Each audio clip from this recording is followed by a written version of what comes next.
Hai guys, balik lagi di Uki Kelvin Official bersama saya tentunya Ki. Gimana kabar kalian hari ini?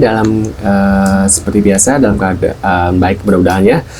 Ini ada sebuah video kita bahas lagi kasusnya Jessica Wongso ya, yang lagi viral lagi ya, karena beberapa waktu yang lalu dia sudah dibebaskan bersyarat ya.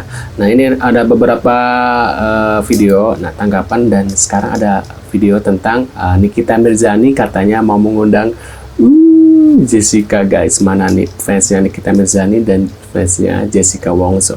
Yuk kita lihat video seperti apa aja, yuk kita lihat dan baru kita komentari guys. Kasus Jessica itu 2016 memang nggak ada visum. Iya, itu yang nggak ada Itu visum yang jadi aja aneh, bisa ya. dinyatakan terbukti secara sangat meyakinkan melakukan pembunuhan berencana 340. Ini yang terang-terang sudah ada visum. Idealnya dengan segala hormat haruslah menjadi pertimbangan. Sebab kematian dan juga siapa yang sebenarnya harus menanggung pertanggungjawaban pidana. Jadi kalau ada yang mengatakan bahwa hakim dalam putusannya untuk Ronald Tanur ini mengabaikan visum et repertum, Mas Albert setuju nggak dengan melihat amar putusannya? Untuk hal-hal yang sifatnya kematian tidak wajar ini, visum ini menjadi pegangan utama. Karena dia selain menjadi alat bukti surat, dia juga ahli yang namanya Dr. Reni Sumino ini. Kalau saya nggak salah baca di putusannya, dihadirkan langsung untuk diperiksa sebagai ahli. Di muka sidang? Iya, berarti kan itu sudah ada alat bukti yang surat dan juga ahli. Ini kalau dari sisi ketentuan minimal pembuktian, Riz, sudah memenuhi dua. minimum pembuktian. Aduh. Jadi karena kita satu kampus, tapi memang kita beda jurusan ya. Jadi karena mungkin sama-sama orang Indonesia kali itu, jadi kalau ketemu di common area gitu kayak nyapa, jadi kenal ya kan. Terus kalau misalnya ada acara apa kita pergi ngopi atau apa gitu kan. Seperti itu aja sih. Cuman kalau kayak sahabat yang intens tiap hari curhat itu sih nggak pernah sampai ke titik itu ya, karena ketemunya juga nggak terlalu sering gitu. Cuman karena kita sebatas satu kampus aja gitu. Nah, menurut pendapat kalian gimana ya? Yang penasaran, emang ada salon di Yang lapas? penasaran, emang ada salon di lapas nih? Jawab langsung sama Jessica. Katanya kan setelah keluar wajahnya glowing banget ya. Aku juga pengen glowing kayak si Jessica, kayak baik biar makin ganteng gitu loh guys. Udah Ini dijawab langsung sama Jessica. Kalau kegiatan di lapas banyak ya yang dilakukan ya, kegiatan-kegiatan. Kalau misalnya ada pelatihan, terus saya suka ikut bikin batik, merajut, terus pastry, bikin kue, pelatihan salon gitu. Saya potongin rambut petugas. Ini juga termasuk ya, saya juga lihat komen katanya, oh Jessica mau main rambut katanya. Iya, karena kan ada salon ya, jadi ya. Oh di sana ada ya, di salon ya. Jadi bisa potong namanya juga rambut di lapas sana. perempuan ya kan, pasti setidaknya ada orang potong rambut. Bisa ada bikin yang kuku juga? Bisa. Itu kemarin ada pelatihannya nail art itu. Oh iya, Cuma saya nggak betah kalau pakai kuku begitu, jadi saya nggak itu. Cuman ada kalau misalnya. Itu suatu bentuk kemandirian ya, kayak pelatihan. Jadi anak warga binaan, teman-teman warga binaan itu bisa mendapatkan pelatihan, terus praktek di salonnya, nanti di luar mungkin mereka bisa buka salon. Itu positif sekali sih kalau saya bilang. Oke, berarti kejawab ya ini pertanyaan-pertanyaan netizen tuh, Iya, kenapa Jessica ada rambutnya salon. bisa dicet katanya. Iya. Terus mukanya glowing forever ya katanya. Ini siapa bilang bacot netizen gak berguna? Ya berguna guys nih. Jessica baru aja dibebasin, dia dapat remisi 58 bulan lebih ya. Dia tuh kan udah dipenjara sejak tahun 2016 dan dia sudah bebas sekarang. Tuh suara kalian didengar loh.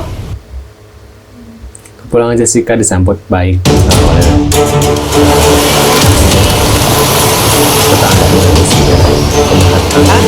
Bersyukur karena sudah bisa keluar dari lapas dan bertemu kembali dengan keluarga dan teman-teman. Saya harus belajar untuk menerima apa yang terjadi di hidup saya lama-lama itu, walaupun saya awalnya punya perasaan yang sedih atau segala macam yang negatif, tapi saya berpikir kalau saya tetap berlarut-larut merasakan perasaan seperti itu, toh juga saya harus menjalani apa yang saya harus jalani. Jadi lebih baik saya memilih yang lebih positif aja.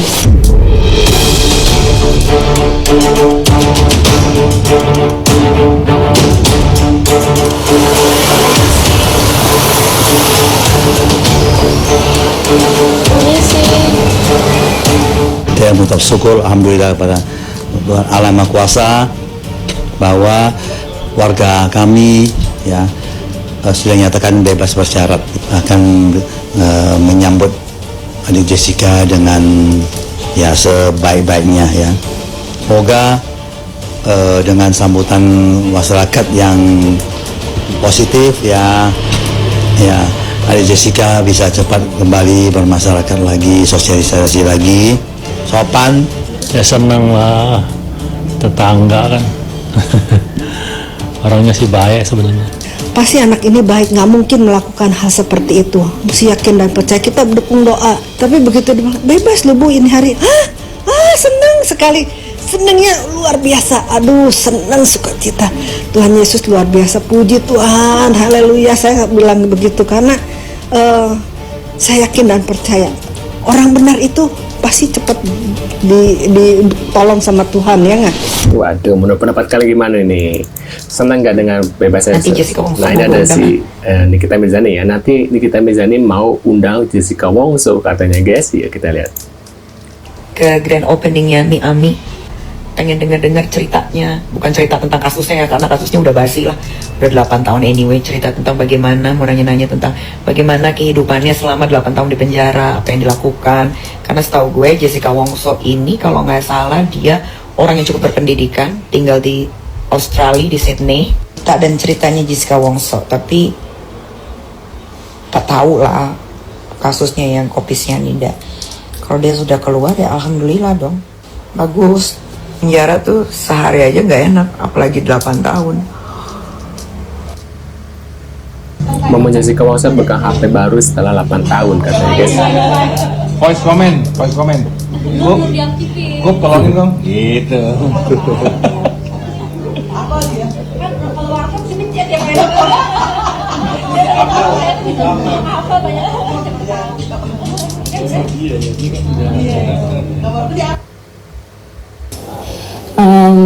Doa dan harapannya ya semoga semuanya tertib Ya, ada dan video baik-baik.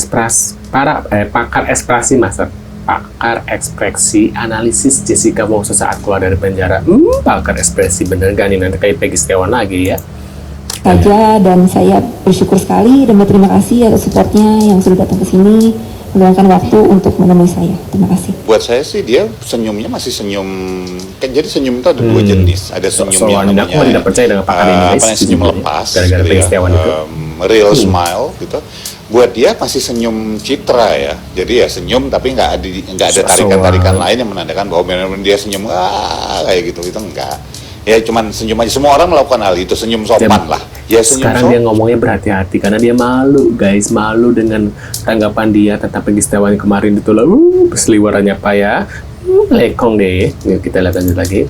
Senyum sopan, senyum pencitraan, senyum image gitu. Bapak Yang image, kalau ya. misalnya kita ketemu sama teman, apa kabar gitu ya. Apakah kita benar-benar happy ya? Gitu belum tentu. Tapi citra baik bahwa ketemu teman itu happy gitu loh. Ya senyum seperti itu. Ya yang bisa setelah selesai ya hilangnya cepat gitu. Ya itu normal untuk nunjukin di depan kamera bahwa dia tersenyum itu wajar lah. Kalau kita bicara podcast, kita bicara tentu saja sesuatu yang sifatnya sudah dipersiapkan sebelumnya gitu. Buat saya tampilan Jessica memang menampilkan ekspresi istilahnya menuju ke arah sedih gitu ya di menit ke-11 itu. Apakah itu sedih beneran atau nggak tahu karena memang tahu kita bicara kan tuh hanya emang tahu isi hati orang seseorang gitu ya. Dasar curhat semuanya orang. Sesuatu yang bisa dia tirukan gitu loh. Semua orang di posisi Jessica bisa juga ceritanya menampilkan cerita sedih dan kemudian dia mulai mau kelihatan nangis itu bisa. Yang karena kalian gimana tentang para ekspresi ini ya? Aku tidak percaya guys dengan orang ini ya. Maaf ya. Video sekian dulu. Terima kasih sudah hadir dan jangan lupa bantu subscribe Kevin dan sampai jumpa di video selanjutnya. Gara-gara kasusnya Peggy, aku udah nggak percaya dengan pakar ekspresi ini. Harusnya cabut namanya pakar-pakarannya. See you guys.